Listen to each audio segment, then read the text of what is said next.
How to create PayPal account without phone number. Hi guys, welcome. So first of all, start by entering PayPal in your Chrome browser or any kind of browser you are currently using, and simply go for the sign up for PayPal. And now you have to scroll down and you have two options. First one is personal, second one is business. So either you can go with personal or business. It's all depend on your usage. So for now we are going for the personal one. So here, as you can see, where do you live? The first question is select wherever you are currently living. So let's say United States. So now here is the main part of this video, phone number. So you don't want to enter your phone number.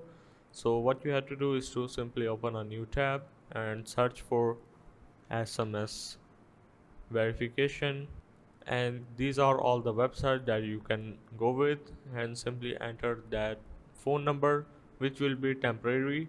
So you have to keep in mind that your account will be limited after entering that temporary phone number.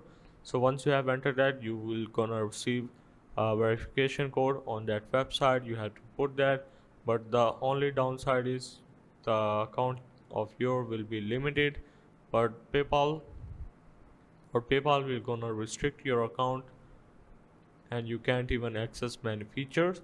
So I will recommend not doing that. You have to simply put your legal PayPal number. So that's how basically you can create PayPal account without phone number.